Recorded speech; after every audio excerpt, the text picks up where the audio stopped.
Kita ke informasi yang pertama, pemirsa. Kabut asap di Musi Banyuasin, terutama kota Sekayu, saat ini semakin pekat. Hal ini disebabkan oleh kebakaran hutan dan lahan yang masih terus terjadi. Kepala BPBD Musi Banyuasin mencatat Januari hingga 4 Oktober 2023, total titik hotspot di Musi Banyuasin saat ini mencapai 635 titik.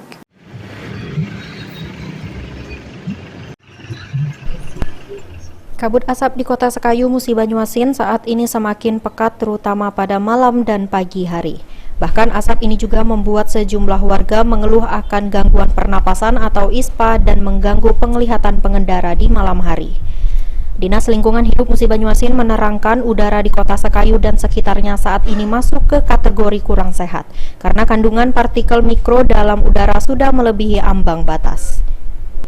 Kepala Badan Penanggulangan Bencana Daerah Musi Banyuasin, Pati Ridwan mengatakan sejak Januari hingga 4 Oktober 2023, total titik hotspot saat ini ada sebanyak 635 titik dan kenaikan drastisnya terjadi pada bulan September lalu.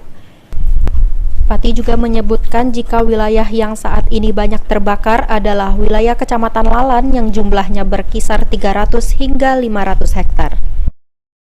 Tidak tertingginya pada bulan September tadi, itu hari yang tertinggi itu tanggal 28 September itu ada 153 titik, ini yang puncak kita. Tapi sekarang sudah terjadi penurunan, sampai tadi juga sudah terjadi penurunan, hanya 12 titik hotspot. Ini tersebar di beberapa kecamatan, yaitu di Lincir, Batanghari Leko, Tangga Desa, termasuk juga lain. Titik hotspot yang ada. Untuk perusahaan sendiri Pak, yang paling banyak terbakar lahan hutan.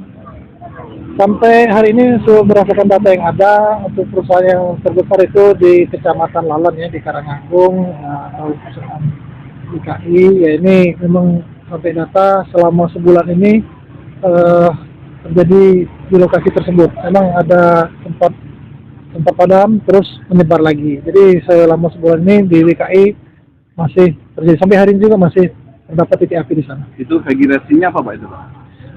Sebagian besar itu sawit, jadi sawit yang dikelola oleh perusahaan dan juga ada juga yang mendekati juga sawit yang punya masyarakat. Ruzi Iskandar, PAL TV.